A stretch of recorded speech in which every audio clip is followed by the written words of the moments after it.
तो यार demon slayer का एपिसोड 4 आ चुका है। 2 एपिसोड ऑलरेडी आउट हो चुके हैं। तुमने अगर दोनों एपिसोड देख लिए हैं तो ही इस वीडियो को देखना, क्योंकि इस पूरे वीडियो में हम इसी पर चर्चा करने वाले हैं आखिर क्या क्या हमें इन एपिसोड में देखने को मिला है। तो भर भर के स्पॉइलर होंगे।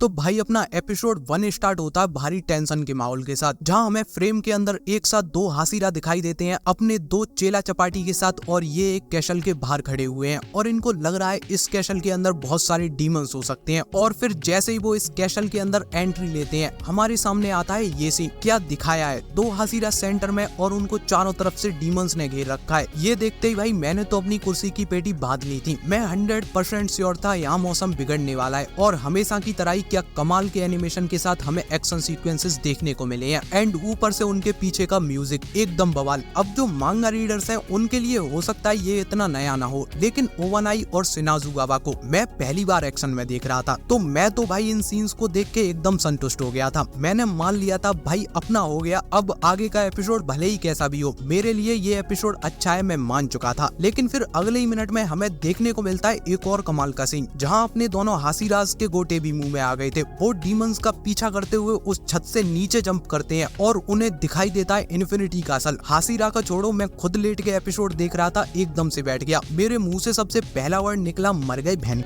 मैंने मांगा रीड किया नहीं है, तो जब वो एकदम से इन्फिनिटी कासल सामने आया, मैं प्रोसेस ही नहीं कर पाया ये हासिरा ट्रेनिंग आर्क चल रहा है। मेरे माइंड में 100 चीजें घूम के निकल गई सिर्फ 1 सेकंड के अंदर। तो एपिसोड की शुरुआत मेरे लिए काफी शानदार रही, जिसके बाद हम पहुंचते हैं तांजीरो की तरफ, जहां वो अभी धीरे धीरे रिकवर कर रहा होता है और हागा नेजुका उसे एक नई तलवार ला के देता है। दूसरी तरफ हासिराज की एक मीटिंग रखी जाती है, क्योंकि नेजुको ने सूरज को जीत लिया था, तो हो सकता है कि वो सुजी अब सीधा उसके पीछे आए। तो वो इस मीटिंग में आगे की स्ट्रेटेजी एंड प्लान डिस्कस करने वाले थे। मास्टर कागाया की जगह इस मीटिंग को अमाने अटेंड करती हैं, क्योंकि उनकी कंडीशन अब काफी ज्यादा बिगड़ चुकी है, वो चलने फिरने की हालत में नहीं है। इसी मीटिंग में हमें उन मार्क के बारे में भी पता चलता है जो पिछले आर्क के अंदर हमें मित्सुरी एंड मोचिरो के बॉडी पर नजर आए थे। ये मार्क पहले जिन हासिराज के बॉडी पर था, उन्होंने लगभग किबुत्सुजी को खत्म ही कर दिया था। तो यहाँ से इस मार्क का हमें पावर तो समझ में आता है, लेकिन इस मार्क से रिलेटेड कोई डार्क सीक्रेट भी है जो लेडी अमाने हमें बता रही होती है, लेकिन सीन कट हो जाता है और हमें जो मिलता है वो है कि इनकम्प्लीट सेंटेंस, जो हमारे लिए एक सीक्रेट बन चुका है। लेकिन अगर मैं अपनी बुद्धि चलाने बैठूं और इस सेंटेंस को पूरा करूं, तो ये कुछ ऐसा हो सकता है, जिस किसी के भी पास ये मार्क होगा वो बुढ़ापा नहीं देखेगा, या फिर ऐसा कह सकते हो किबुत्सुजी के मरते ही वो भी मर जाएगा। अब एक्चुअल में क्या है वो तो हमें आगे के एपिसोड्स में ही पता चलेगा। इसी मीटिंग के साथ ऑफिशियली हासिरा ट्रेनिंग आर्क भी स्टार्ट हो जाता है, जहाँ सभी हासिरा नए लोगों को ट्रेन करेंगे और खुद भी बेहतर बनेंगे आने वाले वॉर के लिए। लेकिन हमें आगे देखने को मिलता है टोमियो का इस ट्रेनिंग वाले आइडिया से खुश नहीं था और वो वहाँ से चल देता है, जिसके बाद भाई for the very first time हमें फील कराया जाता है स्टोन हासिरा का खौफ। भाई उसकी एक हरकत से कमरे में बैठे हुए सब लोगों के चेहरे के रंग उड़ जाते हैं। और अब जब मैंने वो देख लिया है, तो मुझे इस सीरीज से अब एक ही चीज चाहिए, इस आदमी को एक्शन में देखना है, जो मुझे लग रहा है इस सीजन तो होने से रहा। बाकी एपिसोड में हमें कुछ स्टोरी के अकॉर्डिंग ऐसा कुछ खास देखने को नहीं मिलता, लेकिन एज अ फैन जो सीन हमें दिखते हैं वो हमें काफी पसंद आते हैं। हमें इनोसुके दिखता है जो नेजुको को अपना नेम बोलना सिखा रहा है, और वो जिस तरीके से इनोसुके बोलने का ट्राई कर रही है वो काफी ज्यादा क्यूट। फिर एक सीन में जनित्सु अपने मिशन से वापस लौट आए और वो पहली बार नेजुको की आवाज सुन के थोड़ा पगला जाता है, जो मेरे कानों के लिए काफी दर्दनाक रहा। लेकिन फिर नेजुको कुछ बोल देती है और भाई उसकी आवाज तो मैं जस्टिफाई नहीं कर सकता, वो कितनी स्वीट है, वो सब सही कर देती है बाद में।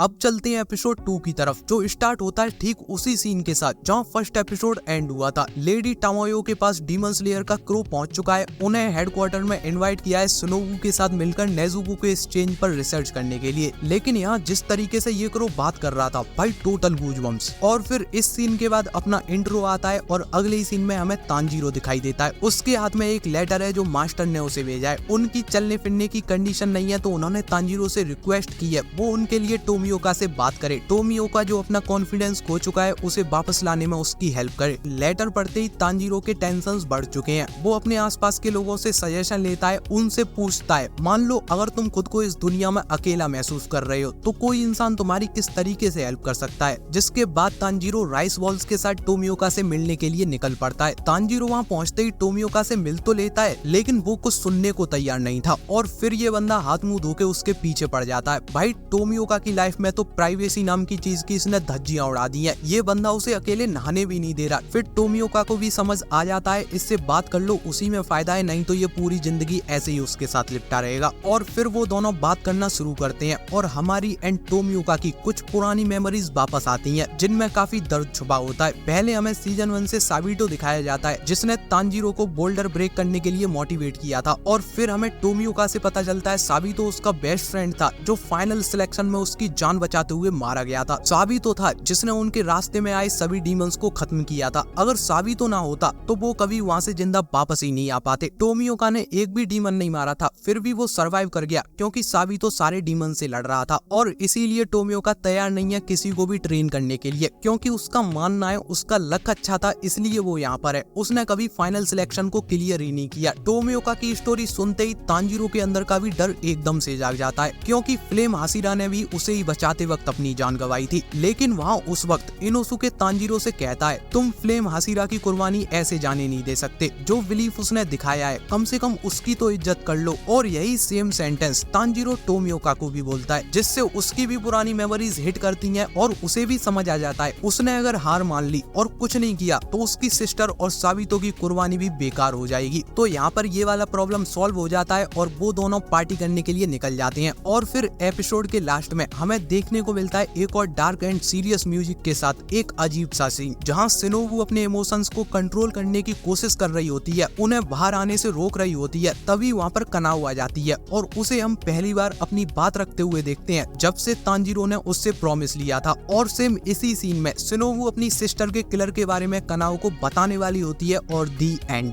अब भाई अगर तुम मांगा रीड नहीं करते तो अभी सबसे बड़ा सवाल ये है आखिर किसने मारा शिनोबु की सिस्टर को। सब लोग गैस करो और कमेंट सेक्शन में जरूर बताना। ये भी बताना तुम्हें सेकंड एपिसोड कैसा लगा। कुछ ज्यादा था नहीं इस एपिसोड में, फिर भी बताना जरूर। एंड लास्ट में वीडियो अच्छा लगा है तो लाइक शेयर सब्सक्राइब। जल्दी मिलते हैं, तब तक के लिए बाय बाय।